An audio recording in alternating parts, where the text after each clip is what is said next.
नमस्कार। आज आपका आपके अपने चैनल मन की आवाज़ मोटिवेशनल में बहुत बहुत स्वागत है। आज की कहानी है गरीबी का थप्पड़। अनिल ऑफिस से घर आते ही देखा तो अपने पिता को कहा, ये नौकर का बेटा यहाँ कैसे है? पापा, अनिल देखो, अब ये अपने कपिल का बेटा कुंदन यहीं हमारे पास रहा करेगा। पर क्यों पापा? इसका अब कोई नहीं रहा है। कपिल अपनी पत्नी को सरकारी हॉस्पिटल ले जा रहा था। एक ट्रक की टक्कर से दोनों की मौके पर ही मौत हो गई। कुंदन स्कूल गया हुआ था, अब यह तो अनाथ हो गया था। अब हमारी जिम्मेदारी बनती है, साथ ही मानवता का तकाज भी है। हम कुंदन की परवरिश करेंगे। पुनीत जी अपने नगर के एक बड़े कारोबारी थे। उनका वर्षों से निजी विश्वसनीय सेवक कपिल था। पुनीत जी ने कपिल को अपनी कोठी के पिछले भाग में एक कमरे का सर्वेंट क्वार्टर कर दिया। वहीं अपनी पत्नी रीता और 7 वर्षीय पुत्र कुंदन के साथ रहता था। पुनीत जी अपनी कोठी में अपनी बीमार पत्नी और बेटे अनिल तथा बहू रीतू के साथ रहते थे। वे अपनी बिटिया गीता की शादी कर चुके थे। कपिल और उनकी पत्नी रीता उनकी देखभाल करते थे। कपिल एक प्रकार से उनके परिवार का एक हिस्सा बन गया था। अचानक ही कपिल और रीता आकस्मिक दुर्घटना से मृत्यु में पुनीत जी को अंदर तक हिला दिया। कपिल के किसी रिश्तेदार के विषय में उन्हें कोई जानकारी नहीं थी, न ही कपिल कोई जिक्र किया था। कपिल का बेटा बिल्कुल अकेला रह गया था। इसी कारण पुनीत जी ने कुंदन को अच्छी परवरिश देने का निश्चय कर लिया। पुनीत जी ने बेटे अनिल को पिता का निर्णय ठीक नहीं लगा रहा था। नौकर के बच्चे को परवरिश के बीच में रखना उसके उचित प्रतीत नहीं हो रहा था, पर पिता के सामने वह चुप रहा। कुंदन पुनीत जी के कमरे में ही सोने लगा। सुबह स्कूल चला जाता, वापस घर आने के काम से हाथ बटाता और रात में अपनी पढ़ाई करता। माँ की याद आती तो ऊपर छत पर जाकर भरपूर रो लेता। एक पुनीत जी ही थे जो उसके दर्द को समझते थे, पर कुंदन को माँ कहाँ से लाकर देते। समय अपनी गति से दौड़ता जा रहा था। कुंदन इस हाई स्कूल में आ गया था। वह सब दुनियादारी समझने लगा था। यह भी समझ गया था कि अनिल उसे पसंद नहीं करते। उसे स्वेच्छा से अपने सर्वेंट क्वार्टर में शिफ्ट कर दिया। स्कूल से आकर वह पहले तक की तरह घर का काम करता, अब वह घर को बाहर की काम करने लगा। एक दिन अनहोनी हो गई। पुनीत का हृदय घात के कारण असमय ही भगवान के प्यारे हो गए। कुंदन दूसरी बार अनाथ हो गया। जब उसके माँ बाप स्वर्ग सिधार गए तब वह छोटा था, उतना असहाय था, बलवान मन था, कुछ नहीं समझता था। दूसरे पुनीत जी उसे कभी पिता प्रेम का अभाव महसूस नहीं होने दिया, परंतु अब पुनीत ही चले गए थे। कुंदन अंदर से टूटा महसूस कर रहा था। बस भगवान से यही पूछ रहा था कि उसे ऐसी बदनसीबी क्यों। पुनीत जी के जाने के बाद कुंदन की दिनचर्या तो पहले जैसी ही रही, पर अनिल के व्यवहार से परिवर्तन आने लगा था। अनिल को कुंदन बोझ लगता था। अब वह कुंदन से अधिक काम लेता और कुंदन से बोलता कि लहजा की भी तकले होता जा रहा था। कुंदन अब न समझ तो नहीं था, पर न कुछ समझ भी रहा था। कोई मार्गदर्शक नहीं था। फिर पुनीत जी के एहसान के कारण वह अपनी भरसक सेवा ऐसी परिवार पे देना चाहता था। उस दिन सुबह घर में गर्मी का वातावरण था। घर से अनिल सोने की भारी चेन गायब हो गई। अनिल का कहना था कि उसके कमरे से अलमारी की दराज में चेन उसने खुद रखी थी, वह अब नहीं मिल रही। उस कमरे में अनिल के अतिरिक्त कुंदन ही साफ सफाई के लिए जाता था। अनिल को पूरा शक कुंदन पर था। अनिल की बीमार माँ ने कहा कि बेटा, कुंदन पर शक करना भी पाप है, पर अनिल बोला, माँ तुम इन सपोलों को क्या जानो, ये मौका देखते ही डस लेते हैं। देखो डस लिया ना। कुंदन तो इल्जाम सुनकर हतप्रभ रह गया।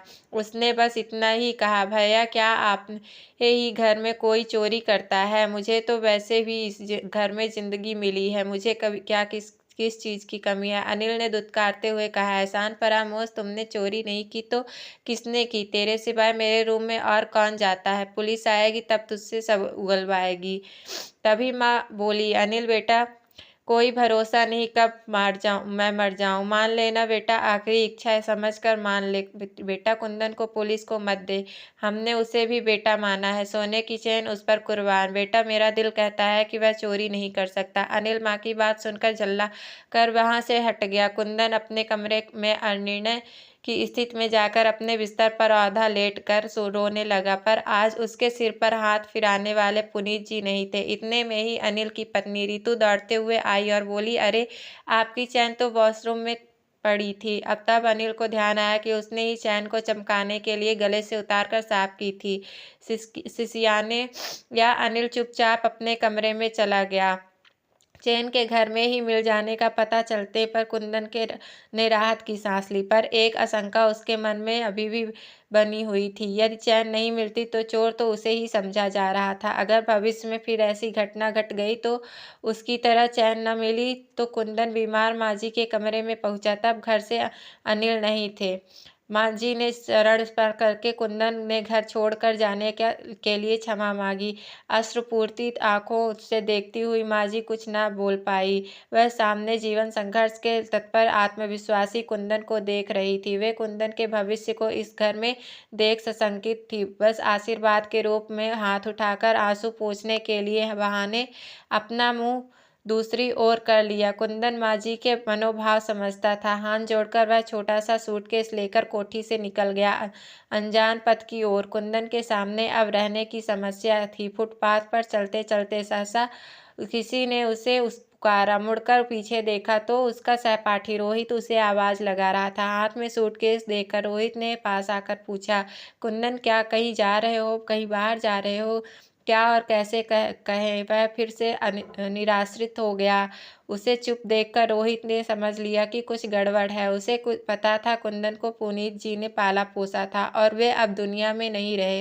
रोहित कुंदन को अपने चार नुमा पर घर पर ले आया था। वहाँ अपने माता पिता और छोटे भाई बहन के साथ रहता था। रोहित के पिता इमारत बनाने के लिए राजगीर के साथ खाली समय में रोहित पढ़ाई करता, पिता का सहयोग करता। रोहित ने अपने पिता को कुंदन के बारे में बताया और बोला, देख ले बेटा, अब इस तक कोठी में रहा है, यहाँ रह सकते हैं तो ऐतराज नहीं है। जमीन पर तेरे साथ इसकी चटाई भी बिछ जाएगी। कुंदन ने सब बात और अपना इरादा रोहित को बताया। रोहित ने उसे नई व्यवस्था अपने यहाँ रहने की पेशकश की।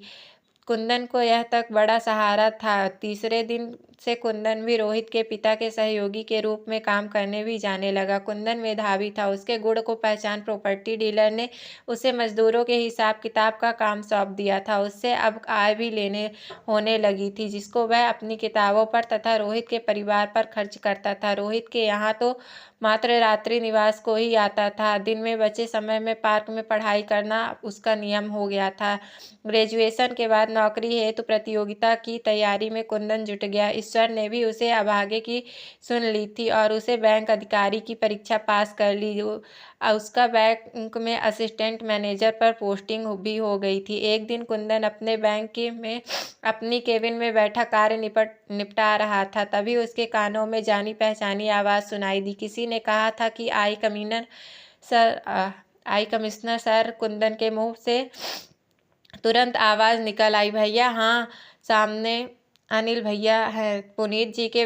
कुंदन तुरंत खड़ा हो गया। अनिल भी भौचक्के में कुंदन से वहाँ देख कर रहे थे कि वे नहीं कर सकते, उसके नौकर का बेटा है, उसका एहसान पर पला है तो पोजीशन पर कैसे पहुँच सकता है। ग्लानि विशेष रूप से इस बात की उन्होंने कुंदन को हमेशा अपमानित किया था। बाद में चोरी का इल्ज़ाम भी लगा दिया था। एक धर्म संकट था कि अनिल के सामने अब उसकी फैक्ट्री के बैंकिंग कैपिटल के रूप में जो लोन लेने आए थे उस कुंदन से कैसे कहें, और कुछ कह भी कैसे सकते हैं। उसने पिछले व्यवहार के कारण उसका लोन पास कैसे करेगा। इस बीच में चपरासी द्वारा अनिल की लोन फाइल कुंदन के पास आ गई। अनिल जी सकुचाते हुए चाय पी जरूर रहे थे, पर उन पर कुंदन के कारण उनका काम नहीं हो पाएगा सोच हावी थी। किसी प्रकार चाय समाप्त हुई। अनिल अपना काम कुंदन को बता न सका और उठ लिए। कुंदन बोला, भैया माँ कैसी है? अनिल बोला, कुंदन वह तो पिछले वर्ष ही चल बसी थी। सुनकर कुंदन को धक्का लगा। वह इस लायक नहीं था कि जो उसको माँ का स्वर्गवास की सूचना भी दे सके। फिर कुंदन ने सोचा कि उन्हें पता भी कैसे चलता कि मैं कहाँ रहता हूँ। कुंदन माँजी के स्वर्गवासी होने का समाचार सुनकर सर पर हाथ रखकर कुर्सी पर बैठ गया। अनिल जी निराशा में वहां से चल दिए। तभी कुंदन बोला, भैया मैंने आपकी फाइल पर हस्ताक्षर कर दिए हैं, आपका लोन सिलेक्शन हो जाएगा, आप निश्चित रहें। अनिल जी फिर चौंक गए थे कि कुंदन इतना बड़ा हो गया, शायद मैं ही बड़ा था पहले, लेकिन अब वह इतने बड़ा हो गया कि मैं इससे छोटा हो गया हूँ। बस ये पहचान नहीं पाया। सच में कुंदन को पहचानना था तो अनिल ने अपने अभागी असमंजन डाली। अनिल जी ने आगे बढ़कर कुंदन का हाथ अपने हाथ में लेकर दबा दिया। वे अपने सामने रहते थे वक्त बदकिस्मत देखते थे। किस्मती की लकीर अपने आप खिंच गई। गर्दन झुकाए अनिल जी कुंदन के केबिन से बाहर निकल आए। बाहर आकर उन्होंने एक बार मुड़कर कुंदन की केबिन की ओर देखा तो अनिल जी की निगाह पड़ी जिस पर नाम लिखा था रणवीर सिंह शेखावत। ओ तो कुंदन का नाम रणवीर शेखावत है। कुंदन ने से रणवीर शेखावत का सफर उसने अपने बलबूते से ही तय किया था। अगर आपको कहानी थोड़ी सी भी पसंद आए तो कहानी को ज़रूर से ज़रूर लाइक शेयर और सब्सक्राइब ज़रूर से ज़रूर करें ताकि सबको